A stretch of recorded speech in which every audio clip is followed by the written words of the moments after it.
como vencendo a depressão e a ansiedade, desenvolvendo os recursos para lutar contra este mal que nos assola, vencendo a ansiedade no sentido de que nós precisamos estar no presente, né?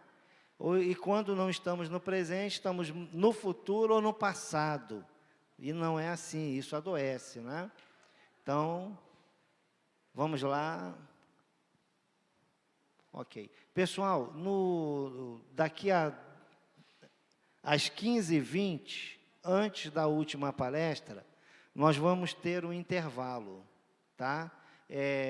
Então, eu gostaria que, assim, quem se sentir à vontade, para dar um testemunho de como foi esse evento, para que a gente consiga guardar nos arquivos históricos do nosso CR, é o nosso primeiro congresso, né?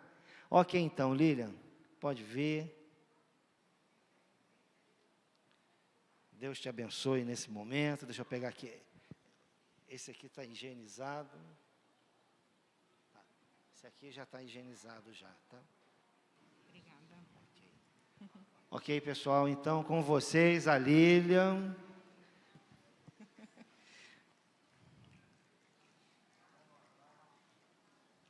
Boa tarde. Eu sou Lilian. Aprendi, viu? Cheguei aqui, já estou aprendendo, assim que é bom. Estou em constante reconstrução e haja reconstrução. Estou cheia dessas caixinhas aí. Bom, esse tema, vencendo a depressão e a ansiedade, é um tema bem abrangente, né? A gente vai tentar sintetizar aí o máximo, mas a gente vai tirar muita coisa boa e compartilhar um pouco. Eu vou dar alguns dados de como que a gente tem, de como esses sintomas aí têm andado por aí, e principalmente na pandemia, né? Essa pandemia, a gente toda hora ouve pandemia, pandemia, mas ela tem dado algumas consequências aí na nossa saúde emocional. E quem aqui essa semana não se sentiu ansioso? Não sentiu ansioso? Levanta a mão para mim. Graças a Deus, né? Tem alguns irmãos aí que não se sentiram ansiosos, nem com medo, nem preocupados, nem nada. Mas, normalmente, a gente sempre sente alguma coisinha, né? Sempre se preocupa com alguma coisa. Eu estava preocupada com o dia de hoje, né? Estava ali pedindo ao Senhor que me orientasse, que me desse as palavras certas, enfim. Mas a gente vai caminhando. Pode passar para mim. Cadê o nosso amigo? De acordo com a OMS, 5,8% da população sofre de depressão. 5,8% da população é coisa pra caramba, né? Nossa população é grande, nosso Brasil é grande, e aí a gente já tem uma quantidade aí boa. Essa taxa é superior à média global de casos de doença, que é de 4,4%. E isso significa que 12 milhões de brasileiros sofrem de depressão, o que ajuda a colocar o Brasil aí no topo, né, dos países dentro do número aí de depressão. Isso é preocupante, é um número alarmante que só vai crescendo, né? Essa questão da depressão, e eu queria compartilhar um texto com vocês, ela é antiga, não fica achando que a depressão e a ansiedade é coisa nova, né? Que tem aí seus 60, 70, 100 anos, não, é bem mais. Bem mais. Eu vou ler um texto de uma pessoa íntegra, de bom caráter, servo do Senhor, mas que estava deprimido. Diz assim: assim que me deram... Deixa eu achar aqui. Meus dias correm mais depressa que a lançadeira do tecelão e chegam ao fim sem nenhuma esperança. Vocês vão se lembrar desse texto. Lembra-te, ó Deus, de que a minha vida não passa de um sopro. Meus olhos jamais tornarão a ver a felicidade. Os que agora me veem nunca mais me verão. Puseste o teu olhar em mim e já não existo. Alguém está lembrando? Assim como a nuvem vai-se e desaparece, assim quem desce à sepultura não volta, nunca mais voltará ao seu lugar, a sua habitação não mais o conhecerá. Por isso não me calo, na aflição do meu espírito me desabafarei, na amargura da minha alma terei as minhas queixas. Alguém sabe quem é? Jó. Jó perdeu tudo. Jó perdeu suas riquezas, Jó perdeu o bem mais precioso que a gente pode ter. Jó perdeu a família. E Jó se permitiu ficar triste. Esse texto está em Jó 7, de 3 a 11. Sabe por que eu separei esse texto? Quando a gente joga no Google, a palavra depressão, não sei quem já fez isso, depressão é... O que vem? Vem a definição de depressão? Não, sabia? Que não é a primeira coisa que vem. Quando você joga depressão no Google, depressão é frescura, bobeira, falta de vergonha na cara, preguiça, é isso que está no Google, olha só. Por isso que eu quis separar esse texto aqui para vocês. Frescura é falta de... depressão é falta de fé, é falta de Deus. Acho que vocês já ouviram isso por aí, né? Então, quando a gente se coloca no lugar de alguém e entende o que é, a gente percebe o que é depressão e ansiedade e acha e tem a certeza de que é uma doença. Eu não estou falando de momentos de tristeza, não, tá?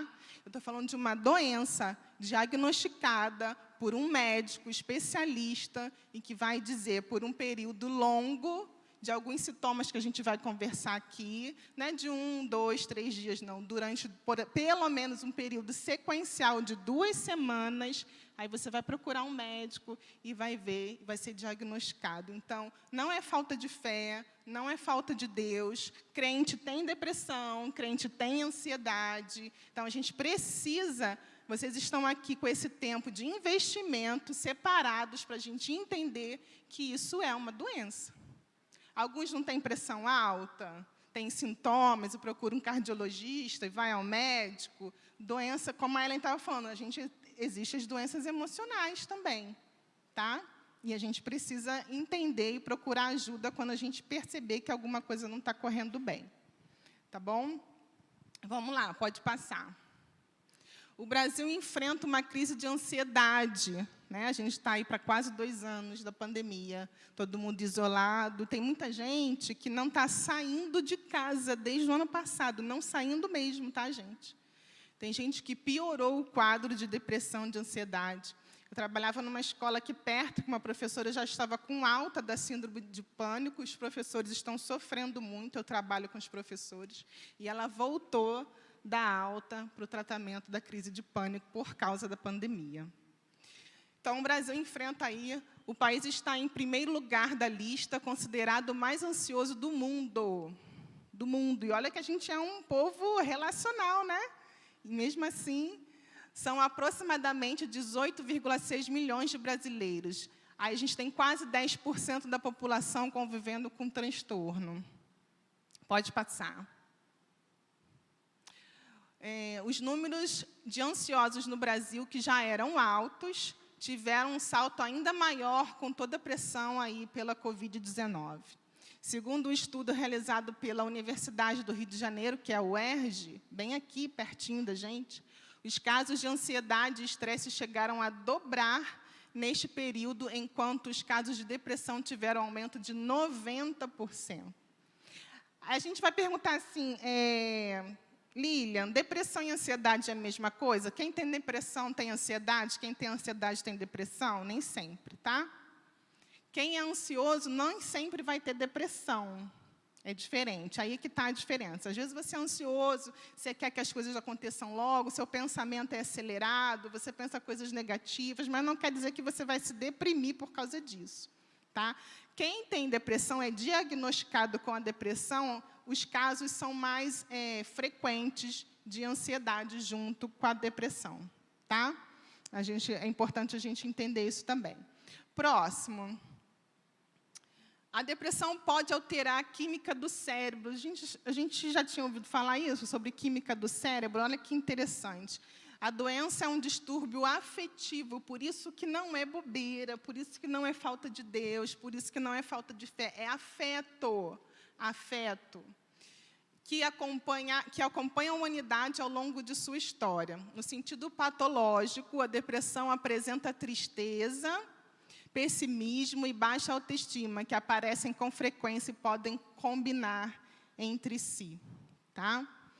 Passando aí para mim, por favor.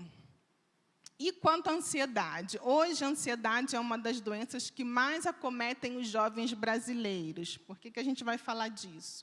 A ansiedade é normal no ser humano, o grande problema é quando ela se torna algo mais intenso e excessivo, já que isso pode se tornar uma doença. Quando você se paralisa por causa da ansiedade, aí se torna um transtorno. Quando a sua vida para, você não consegue trabalhar, você não consegue estudar, você não quer fazer mais nada dentro de casa, você não tem força para isso. Por isso que a gente fala que é afetivo, você não consegue sentir mais nada, você só sente tristeza, você quer ficar em casa, você não quer sair com os amigos, você não quer ir no aniversário do seu primo, você não quer ir no Natal, na casa da sua avó.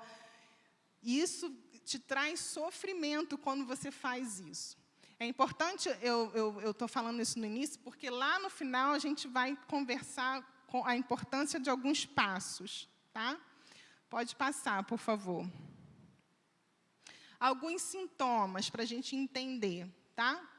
Eu botei só 4, existem vários, a gente pode colocar aqui outros, mas eu botei só 4 aqui para a gente entender um pouquinho.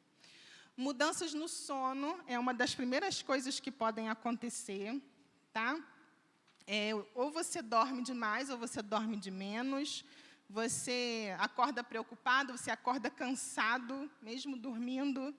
Então, a gente precisa estar atento. É claro que isso tem que estar dentro de todo um contexto, a gente não pode, né, pegar uma situação isolada, que você não dormiu bem por algum período, às vezes você está preocupado com alguma coisa, né?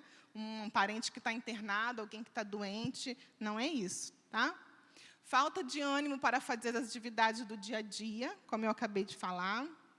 Mudanças no apetite e no peso. Ou você come demais, ou você come de menos. Ou você engorda, ou você emagrece muito. Tem que estar atento com isso. Mesmo que a sua alimentação seja saudável. Poxa, mas eu estou comendo direito, eu como bem. Né? Eu como legumes, eu como frutas, e mesmo assim eu não ganho peso. Ou eu não estou comendo demais e mesmo assim estou ganhando peso. Tem alguma coisa aí que a natureza de Deus é tão perfeita que o nosso organismo é uma engrenagem, né? Então, ele começa a dar sinais de que alguma coisa não está bem. É igual quando a gente está com febre, né? Se a gente está com febre, não é uma coisa normal a gente ter febre, né? O organismo está dizendo que alguma coisa não está bem. Opa, eu estou com febre, eu vou ver o que é. É uma infecção, a minha garganta está doendo, é um resfriado. Então, o organismo da gente começa a dar esses sinais aí.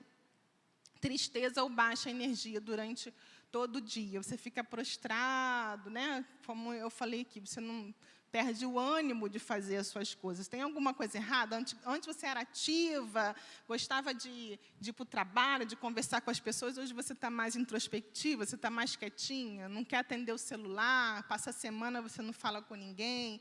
Então, como é que está andando aí essas coisas? Podem passar, por favor. Existe a depressão profunda e existe a depressão leve. Né? A depressão profunda é quando você já está diagnosticado mesmo ali pelos médicos que existe um transtorno. A leve é aquela do dia a dia. Você passa alguns dias, algumas semanas ali triste, mas aquilo passa. Você consegue vencer, você consegue superar. Né? Na depressão profunda é como se você não conseguisse mais tirar prazer de nada, né?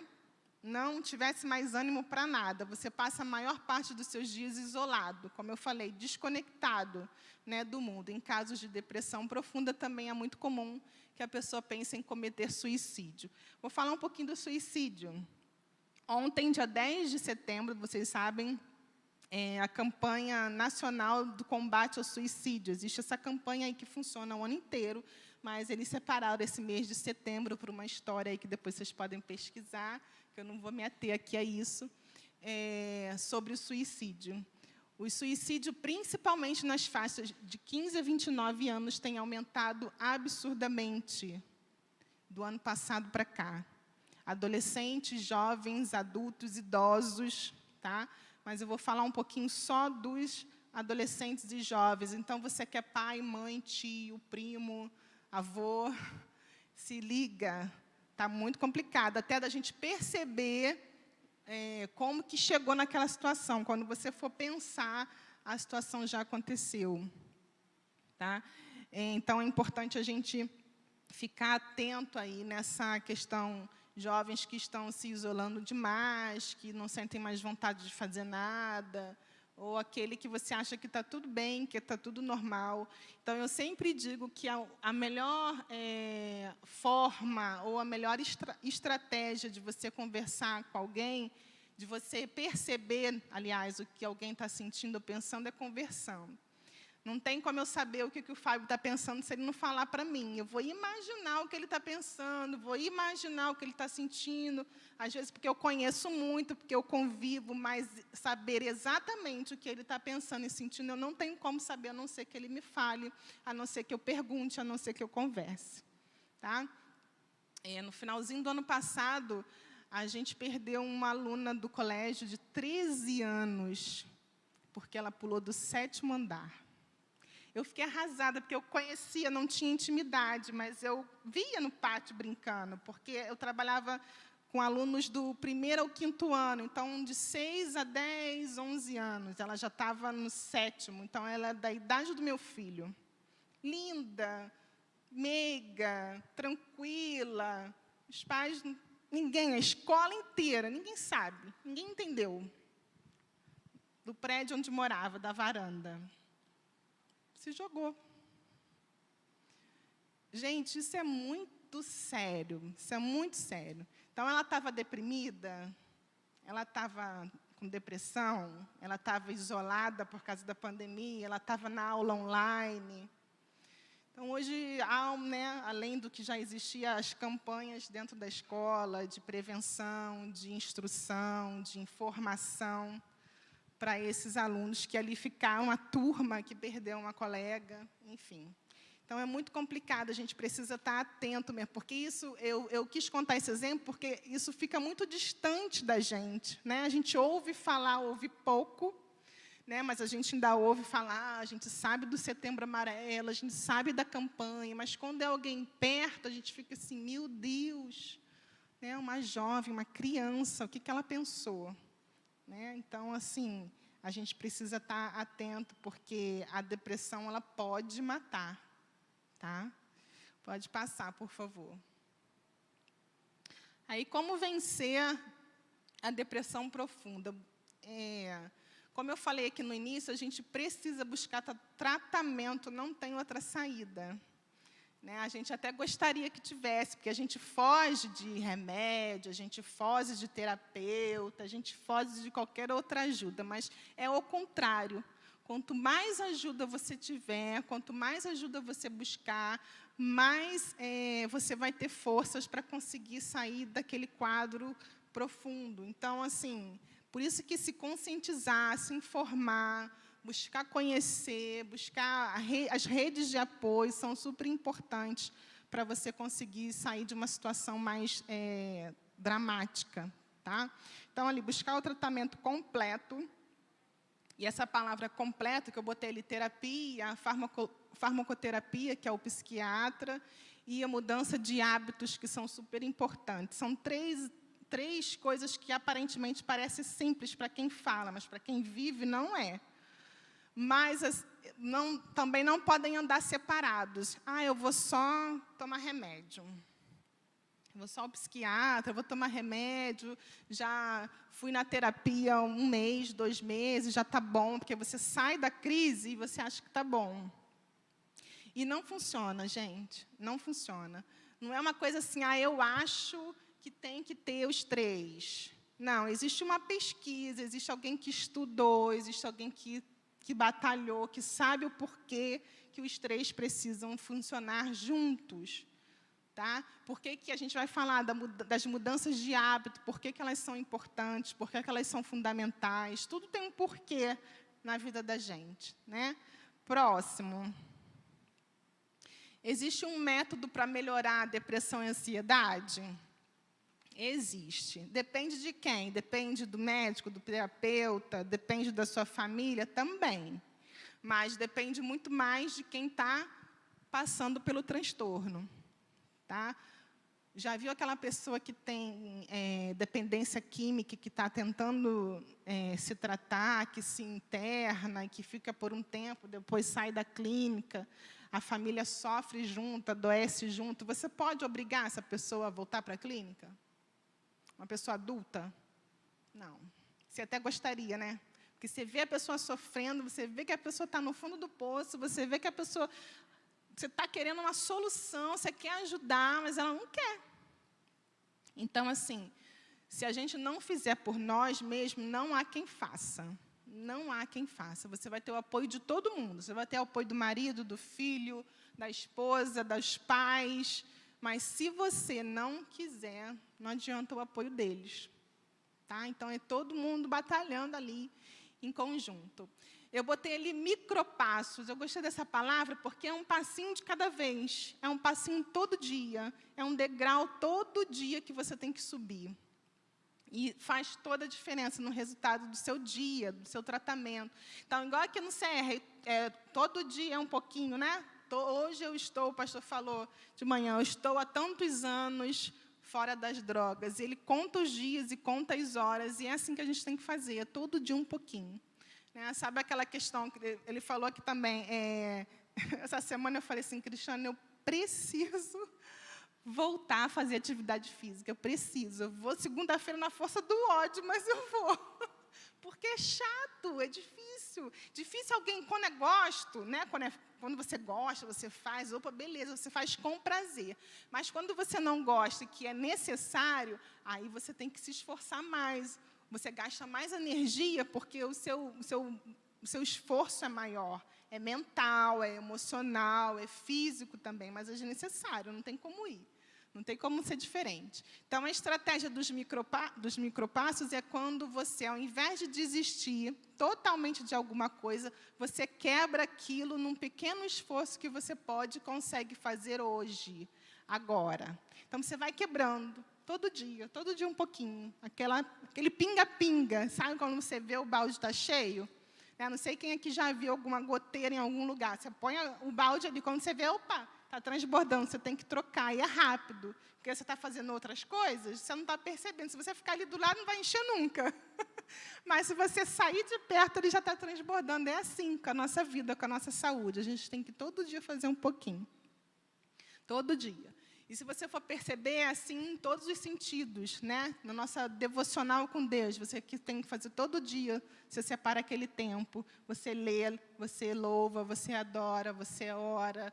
Se você não fizer, fala, não fiz hoje, amanhã de manhã eu acordo e faço. Aí não fez, você acordou atrasado, o relógio não despertou, você foi fazer o almoço, foi fazer a janta, dormiu, no outro dia, quando você vê, passou uma semana. Então, assim, se a gente não parar... Outro dia, uma colega falou assim, cara, como é que... Olha, eu trabalho, saio cedo de casa, minha filha vai para a escola, na volta fica com a minha mãe, e eu volto, chego em casa, faço janta, vou para a aula online na faculdade, como que eu vou fazer, sentar e fazer a devocional com a minha filha? Eu falei assim, olha, é difícil, a gente não pode falar que é fácil, é difícil. Se fosse fácil, a gente nem se questionava com isso. Mas, se não fizer, vai ser mais difícil. E, se você não se propor, nem que seja 5 minutos, você não vai fazer. Não é igual eu falei, agora, eu vou voltar, quero voltar a fazer, estou me sentindo mal, não está legal, está me incomodando, eu vou voltar. Nem que eu comece com 5, 10 minutos, mas eu preciso dar o primeiro passo. Eu preciso. Então, a decisão, que é a mais difícil, está com a gente, não tem jeito. Né? A gente precisa fazer. Próximo. Aí eu coloquei aqui 5 atitudes que são fundamentais para o tratamento. Apenas 5, mas que já ajuda. Né? Então, psicoterapia, que para quem tem depressão, a terapia ajuda muito a reconstruir a sua vida.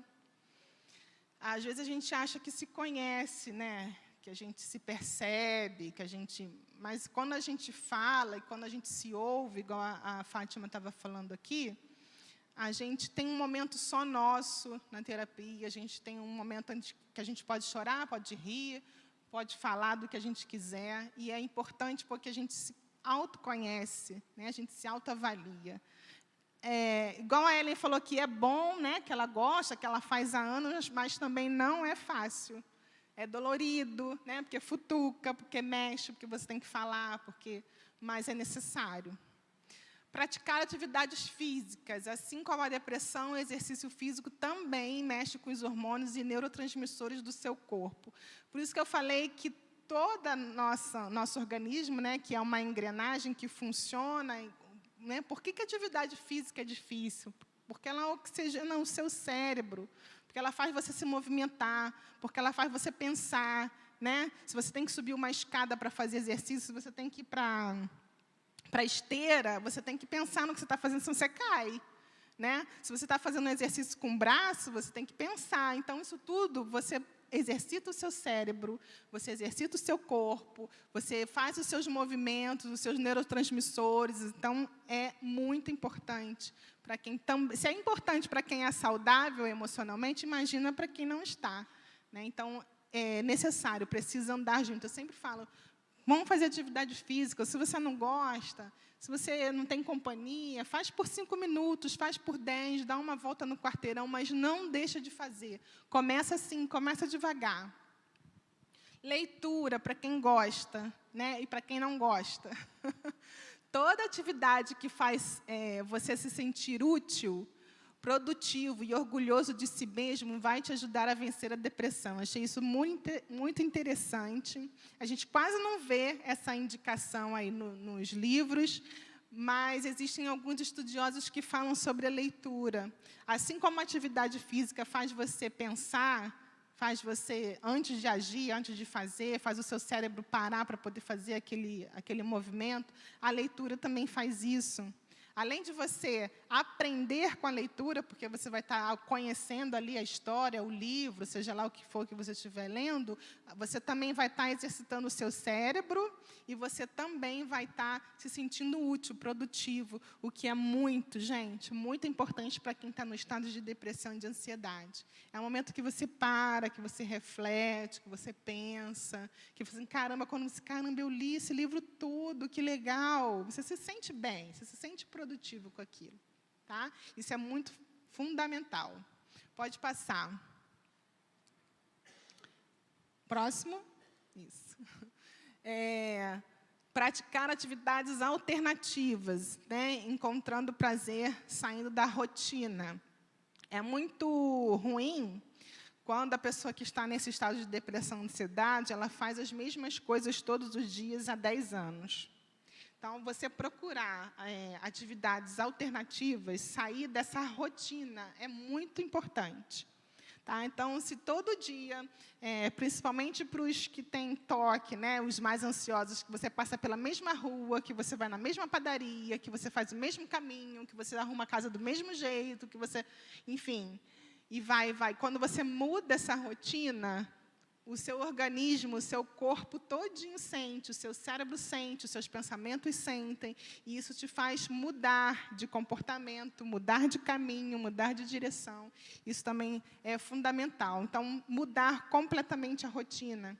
Tá? Porque quanto mais rotina você tiver, mais é pior para o ansioso, tá? E é pior também para quem está em depressão.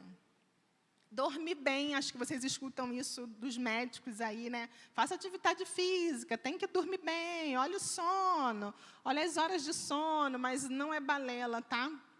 Existem estudos aí que, agora, com a modernidade, né? Com online, com computador, com celular, existem aplicativos de relaxamento, né, que você pode botar na hora de dormir, tem um programa do anti-sono, né, que você faz todos os passos antes de dormir, são coisas sérias, né?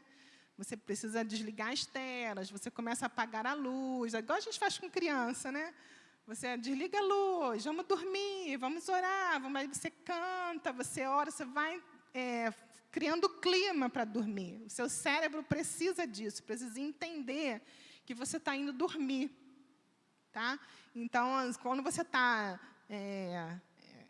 vendo muita televisão, vendo muita série, você pode perceber que até você dormir, até você pegar no sono, demora um pouco, dependendo da atividade que você estiver fazendo ali antes. Comece a observar isso. Então, é muito importante você dormir bem, dormir com qualidade.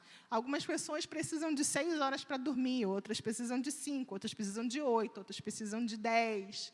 Aí você se conhece, mas não durma pouco, não durma mal. Tá? E faça o que a gente fala do ritual do sono, né? Experimenta fazer isso por uma semana, depois você me conta qual é a diferença que isso vai fazer na sua rotina. Então, ter um sono regulado permite que seu corpo ajuste os níveis de hormônios e neurotransmissores, tá?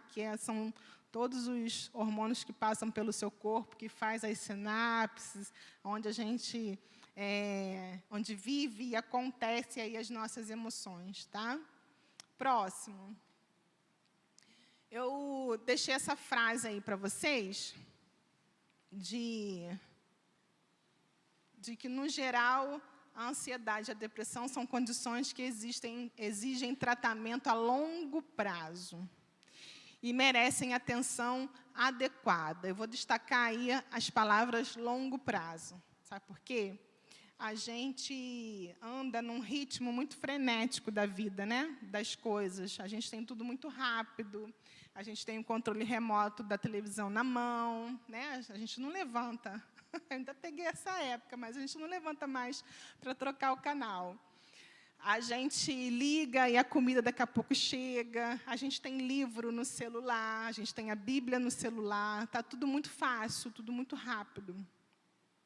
A gente tem uma dor de cabeça, a gente toma um remédio, daqui a algumas horinhas a gente deita, relaxa, ela vai passar. A gente tem uma dor de cabeça, uma dor de barriga, né? A gente vai naquele tratamento, está com uma infecção intestinal, a gente passa aquele processo do remédio, daqui a pouco ela passa. A gente tem um início, um meio e um fim, e a gente sabe exatamente o que vai acontecer. Né? Eu senti uma dor, eu tomei um remédio e a dor passou. Foi rápido, vai durar uma semana, um dia, 5 dias, 7 dias, dependendo da medicação. Mas, quando a gente fala de saúde mental, ela não é rápido.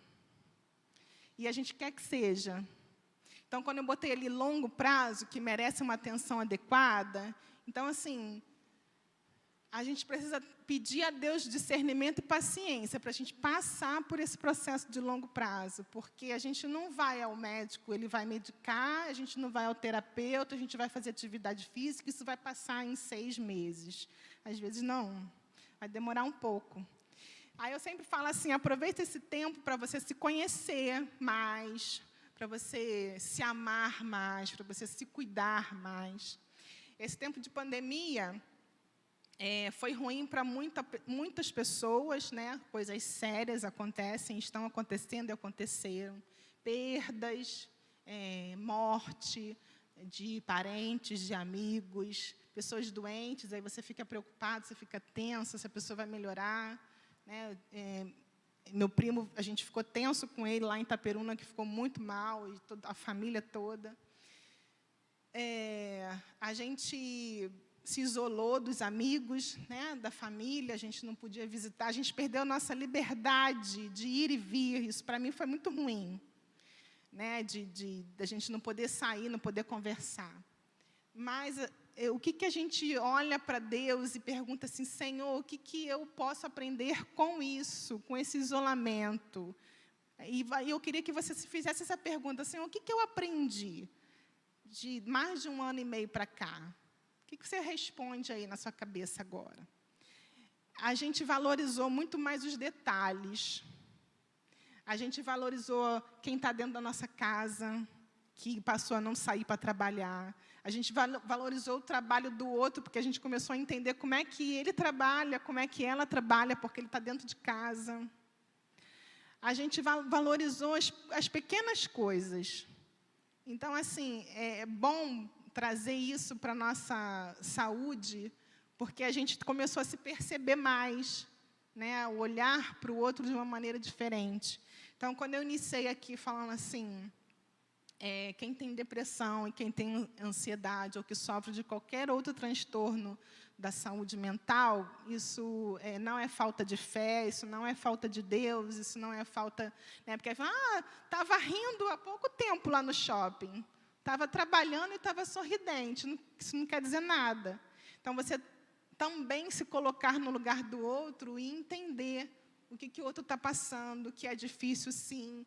E a gente precisa formar as nossas redes de apoio, né? Quem pode te ajudar nesse momento, quem você pode contar, se é a sua família, se são seus amigos, a gente se perceber. Então, cuide de você, cuide da sua saúde mental, aproveite esse tempo que você está em casa, né? Quem está trabalhando em casa, ou quem já teve que voltar ao trabalho, para você perceber ali as pequenas coisas e valorizar, e cuidar de quem ama, né? É muito importante a gente cuidar de quem ama.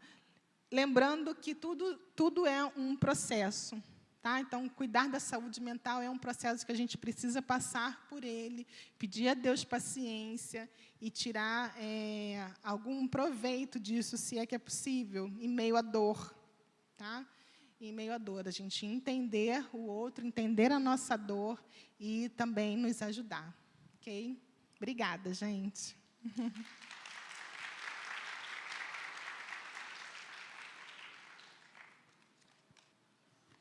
Então, nada de estar no futuro, nem no passado.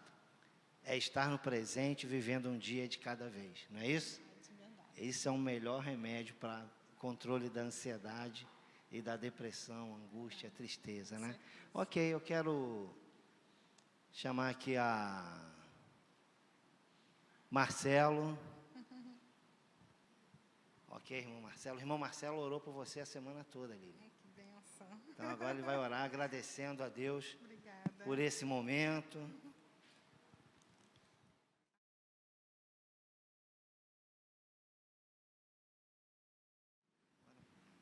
Oremos. Santo Deus e Pai, vem nessa noite, Senhor, agradecer pela vida da Lilian, Deus. Que essas palavras, Deus, que ela acabou de citar para nós, possa vir como uma flecha nos nossos corações, Deus. Que possa todos ser tratado através desse mecanismo, dessas ferramentas que ela nos passou, Pai.